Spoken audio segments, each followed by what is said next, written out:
باب نمبر 10 باب قصة اسلام ابی ذر الغفاری رضی اللہ تعالی عنہ، ابو ذر غفاری رضی اللہ عنہ کے اسلام لانے کا بیان۔ باب نمبر 11 باب قصة زمزم، زمزم کا بیان۔ حدیث نمبر 3522۔ حدثنا زيد هو ابن أخزم قال أبو قتيبة سلم بن قتيبة حدثني مثنى بن سعيد القصير قال حدثني أبو جمرة قال لنا ابن عباس ألا أخبركم بإسلام أبي ذر؟ قال قلنا بلى. قال أبو ذر كنت رجلا من غفار، فبلغنا أن رجلا قد خرج بمكة يزعم أنه نبي، فقلت لأخي انطلق إلى هذا الرجل كلمه وأتني بخبره، فانطلق فلقيه ثم رجع، فقلت ما عندك؟ فقال والله لقد رأيت رجلا يأمر بالخير وينهى عن الشر. فقلت له لم تشفني من الخبر، فأخذت جرابا وعصا ثم أقبلت إلى مكة، فجعلت لا أعرفه وأكره أن أسأل عنه، وأشرب من ماء زمزم وأكون في المسجد. قال فمر بي علي فقال كأن الرجل غريب. قلت نعم. قال فانطلق إلى المنزل. قال فانطلقت معه لا يسألني عن شيء ولا أخبره. فلما أصبحت غدوت إلى المسجد لأسأل عنه وليس أحد يخبرني عنه بشيء. قال فمر بي علي فقال أما نال للرجل يعرف منزله بعد؟ قلت لا. قال انطلق معي. فقال ما أمرك وما أقدمك هذه البلدة؟ قلت له إن كتمت علي أخبرتك. قال فإني أفعل. قلت له بلغنا أنه قد خرج هاهنا رجل يزعم أنه نبي، فأرسلت أخي ليكلمه فرجع ولم يشفني من الخبر، فأردت أن ألقاه، فقال له أما إنك قد رشدت، هذا وجهي إليه فاتبعني، أدخل حيث أدخل، فإني إن رأيت أحدا أخافه عليك قمت إلى الحائط كأني أصلح نعلي، وامض أنت. فمضى ومضيت معه حتى دخل ودخلت معه على النبي صلى الله عليه وسلم، فقلت له اعرض علي الإسلام، فعرضه فأسلمت مكاني، فقال لي يا أبا ذر اكتم هذا الأمر وارجع إلى بلدك، فإذا بلغك ظهورنا فأقبل. فقلت والذي بعثك بالحق لأصرخن بها بين أظهرهم. فجاء إلى المسجد وقريش فيه، فقال يا معشر قريش إني أشهد أن لا إله إلا الله وأشهد أن محمدا عبده ورسوله. فقالوا قوموا إلى هذا الصابئ، فقاموا فضربت لأموت، فأدركني العباس فأكب علي، ثم أقبل عليهم فقال ويلكم تقتلون رجلا من غفار ومتجركم وممركم على غفار، فأقلعوا عني. فلما أن أصبحت الغد رجعت فقلت مثل ما قلت بالأمس، فقالوا قوموا إلى هذا الصابئ، فصنع مثل ما صنع بالأمس، وأدركني العباس فأكب علي وقال مثل مقالته بالأمس. قال فكان هذا أول إسلام أبي ذر رحمه الله۔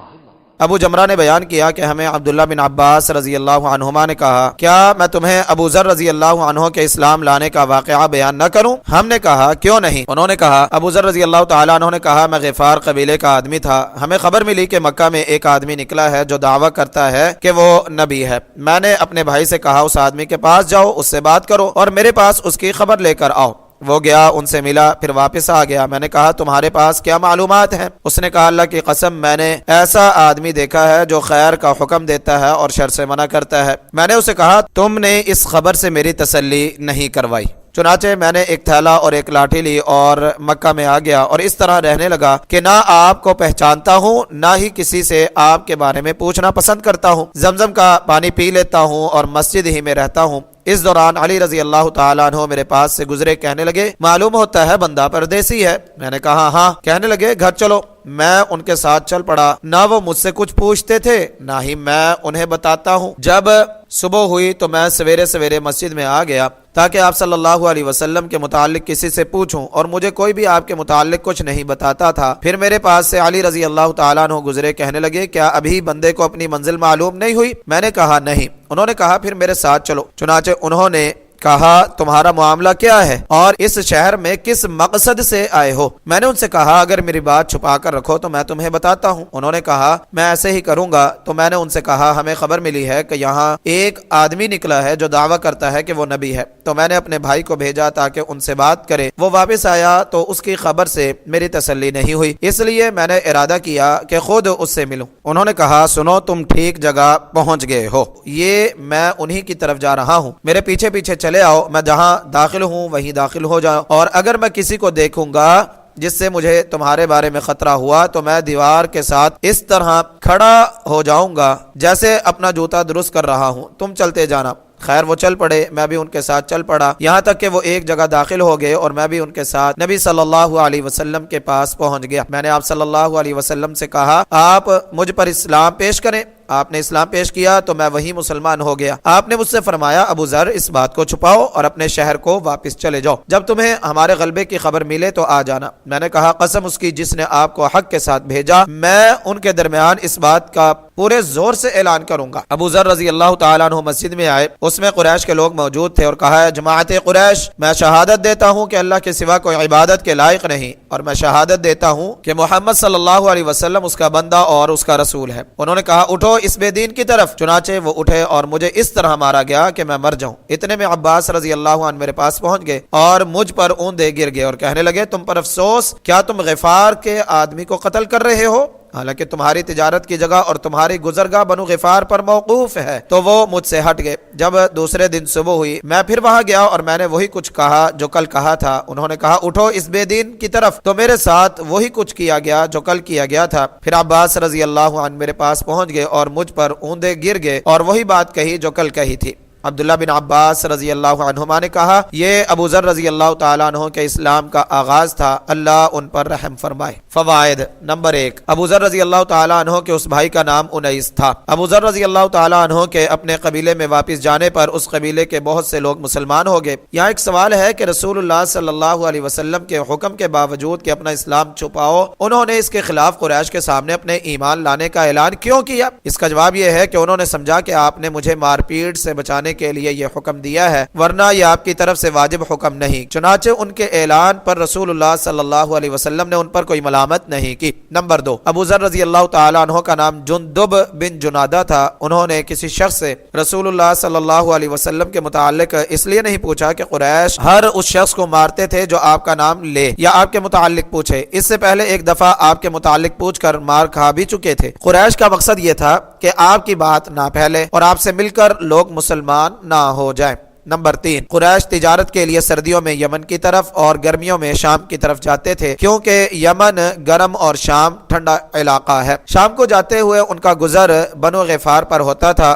اگر ان کے ہاتھوں بنو غفار کا کوئی آدمی مر جاتا تو بنو غفار قریش مکہ کے کسی شخص کو اپنے علاقے سے گزرنے نہ دیتے۔ یہ بات عباس رضی اللہ تعالیٰ عنہ نے قریش کو سمجھا کر ابو ذر رضی اللہ تعالیٰ عنہ کو ان کے ظلم سے رہا کروایا۔ نمبر 4، صحابی اسے کہتے ہیں جو اپنا دین بدل کر دوسرے دین میں داخل ہو جائے۔ حدیث نمبر 3523۔ حدثنا سليمان بن حرب حدثنا حماد عن أيوب عن محمد عن أبي هريرة رضي الله عنه قال أسلم وغفار وشيء من مزينة وجهينة، أو قال شيء من جهينة أو مزينة خير عند الله، أو قال يوم القيامة من أسد وتميم وهوازن وغطفان۔ ابو ہریرہ رضی اللہ تعالیٰ عنہ سے روایت ہے کہ آپ صلی اللہ علیہ وسلم نے فرمایا اسلم اور بنو غفار اور مزینہ اور جوہینہ کے کچھ لوگ، یعنی یا فرمایا جوہینہ یا مزینہ کے کچھ لوگ اللہ کے نزدیک، یا فرمایا قیامت کے دن اسد اور تمیم اور حوازن اور غطفان سے بہتر ہیں۔ فائدہ، قیامت کے دن یا اللہ کے نزدیک اس لیے فرمایا کہ کسی کے بہتر ہونے کا اظہار قیامت کے دن ہی ہوگا، اور کسی کے خیر پر ہونے کا اعتبار اللہ کے نزدیک خیر پر ہونے ہی سے ہوگا۔